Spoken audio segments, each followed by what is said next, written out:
Okay, we're getting started today here for the audition video for the TV show Top Hooker with Brant Crenshaw. First, let me start off by asking you, this show, Top Hooker, like you know this is a fishing show, right? That's what I've heard. Okay, I just wanted to make sure, based on my experience with you, that you didn't think it was some other type of, Top Hooker. I've known you for a long time, know you to be a very experienced waterman and great outdoorsman. You've got a face for radio. Why do these folks from the TV station want you on their show? You know, that's anybody's guess. But first of all, let me introduce myself to you guys. My name is Brant Crenshaw, 41 years old, married, no kids. You know, like all these guys that are going to be auditioning for your show, you know, they're going to tell you they fished all their life, everywhere around the world, things like that. Well, proof is in the pudding, and that's what we're going to find out. Okay. So, go ahead and ask your question again here, Todd. Now, give us an idea in terms of your overall experience. When did you start fishing and where? You know, and that's the thing. I mean, just like most of these guys that are going to send videos to you, I mean, I started fishing when I was 2 years old, been fishing 35, 40 years. From Alaska to Panama, East Coast, Australia, New Zealand. Kind of done a little bit of everything. Definitely haven't done it all, but I mean, that takes a lifetime and maybe takes 10 lifetimes to do that. So, you know, but my backwaters are Southern California all the way down to, you know, Central America, and that's where I spend most of my time fishing. Well, I've known you for a long time, and I'm still not really sure what it is you do for a living, but these guys want to know, do you fish for a living? And if so, tell us how it's tied in. You know, yes and no. I work for a fishing company called Bloody Decks. It's an internet site that, you know, promotes angler education, promotes fishing, you know, promotes water sports, outdoor sports. I've been doing that with some buddies for about 5 years. So that's how I'm connected to fishing professionally. I'm also a licensed captain. I've run charter boats, run boats for friends, done a little bit of everything there, fished tournaments from, you know, like I said, Southern California all the way down to Mexico. Tell us about the tournaments real quick. Give us an idea about some of the details of the tournaments that you've been in. You know, I mean, probably some of the largest tournaments down here in Southern California are the Marlin tournaments, the Catalina Classics, Zane Grey. They're Marlin tournaments, billfish tournaments that are, you know, big fish tournaments and big boat tournaments. They're a lot of fun here off Southern California, but they're always tough fishing because our fishery for marlin, not that great. But you get down south and you get into these Mexico tournaments that are, you know, different fishing clubs down there from Barra Navidad, Puerto Vallarta, or the Bisbees, Los Cabos Billfish, tournaments like that. I mean, you know, those are incredible events that, holy smokes, man, you got to bring your A game for. Well, I know you used to fly down when you were younger with your dad down to San Francisco, and you had a place down there. You guys just got back from a trip. Is that your favorite fishing? I want to focus on saltwater fishing first. Like, what is it is that your favorite versus freshwater fishing? And if so, what species are you after the most, and what's your favorite way to catch them? You know, I don't know if I'd necessarily say it's my favorite. I like doing all types of fishing. I happen to saltwater fish a heck of a lot more. It's more available to me, and I sure as hell enjoy it. So, you know, going down to Mexico, fishing offshore for the pelagics, the marlin, sailfish, dorado, tuna. I like chasing the big fish if possible. You know, going lake fishing and going inshore fishing for the, you know, smaller species of bass and things like that. That's great, but, you know, that's not what gets my blood flowing. My blood gets flowing leader in an 800-pound marlin. Going out and chasing that big stuff around. Why do you enjoy taking money from your friends competitively whenever we fish and you have to bet on anything? Well, I mean, only child deal, or it maybe is an only child deal, but I mean, it kind of combines probably my two favorite things, which is fishing and gambling. Hey, what's that? That kind of sounds like a tournament to me. So, I mean, that's where, you know, kind of going on a competition like this is kind of right up my alley.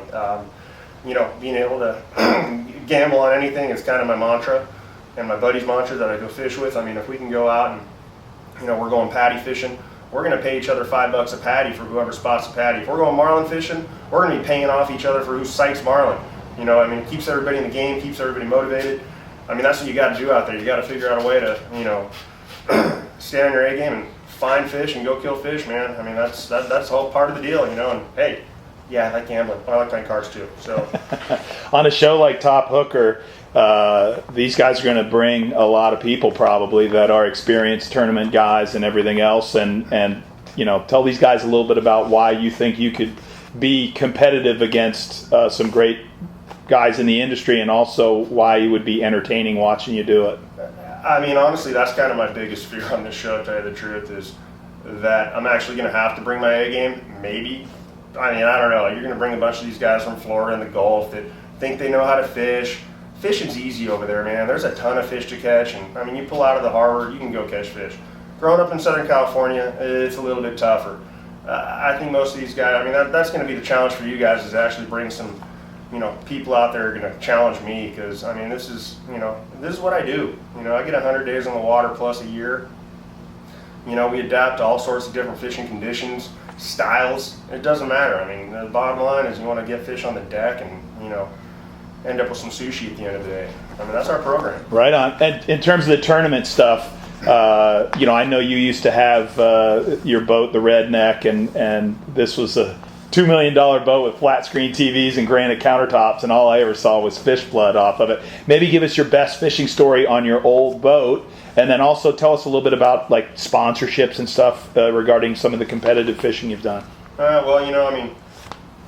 been a lot of great days on Redneck, and Todd's right. I mean, it was a nice boat that may have been a little ironic calling it Redneck, but that's the kind of guy I am. So, all my friends growing up thought I was a redneck going fishing and hunting out of Southern California, which is, not the norm down here, as you guys probably know. But I'll tell you, man, we had a day on the Redneck off Puerto Vallarta with a couple buddies on the boat, and it was every bait that hit the water was a 200-pound plus yellowfin tuna, and we did that all day. We put 5 or 6 on the deck, released 4 or 5 more, and it was just wide open.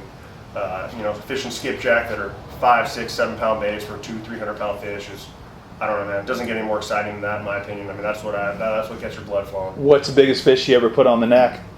Biggest fish we ever put on the neck, unfortunately, died during the fight. I'm not too much of a proponent of killing marlin unless they, kind of piss me off. And this one actually, died on the way up, and it was about 805-pound black marlin that we caught out of the paws, and ran through a couple different anglers. It was about a 5-hour fight, and I mean, it was quite an accomplishment. But it didn't have such a happy ending since the fish died. But yeah, it happens. Right on. Anything else you want to tell the fine folks from Top Hooker?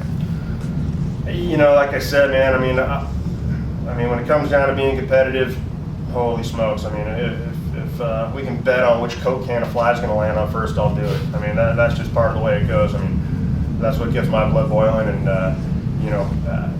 you guys are going to hopefully throw a bunch of curveballs at us when we're out there. I wouldn't imagine you'd do a show that didn't. I mean, everybody can, cast, rig, do all this other stuff, but being able to adapt to all the different programs you're going to put at us, I think is going to be part of the fun. And I hope you bring some skilled people out there, man, because that's what's going to make it worthwhile. It's going to be tough to throw curveballs with a lot of these good anglers, and like I said, hopefully I have to bring my A game to compete with these guys. I'm thinking if I bring my B or C game, I'm probably going to win it anyway, so it doesn't matter. I mean, bring it on. We do a little bit of everything. Just to make sure, again, this show is not about hookers. It's a fishing show. I know it's not about hookers, kind of, but we'll see. We're going to be going to Mexico, maybe. But we'll have some fun with it, man. And we're gonna go catch some fish, kill some fish, and hopefully do a little bit of everything. A little diving, a little noodling, you name it. Let's bring it on. A little bow fishing. Whatever we can do. That's what I want to do, and have some fun with this thing. Bye. Yeah, I'm back. There's a couple things we forgot to talk about. First of all, I'm hoping this isn't all about fishing, because there's a lot more to fishing than just catching a fish. I mean, we got to talk about rigging. We got to talk about, spear fishing. We got to talk about noodling, throwing cast nets, all these things. I mean, all these things will make up a great angler. And, I'm hoping that you're testing everything, because, truthfully, and you can put anybody on a fish and they can catch a fish under the right circumstances. But let's make this the complete package. That's what I'm hoping, because that's where we get to, show off the full outdoorsmanship of what this competition I'm hoping is about. The other thing I mentioned is I do work for BD Outdoors, which hopefully you guys will check out. You'll see some of the videos that I put on there myself, actually, trying to improve anglers' techniques on rigging and teaching anglers things to do. And the nice thing is we got a lot of sponsors on there. We got a built-in audience of about 750,000 people a month coming through our site. There's going to be a lot of people interested to see what I do on the show. You know, it's nature of the beast. I want to see you fail. They wish they were there. They're not going to be there. It's going to be me. So, you know, we're going to have a built-in audience of people trying to see me fuck up.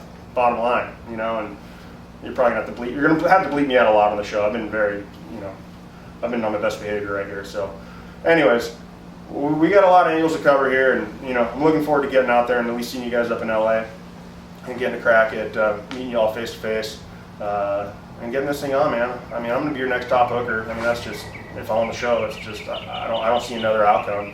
You know, I've already bet my buddies I'm gonna win, so I mean, I already got some money invested in this thing. So give me a chance, and we'll find out.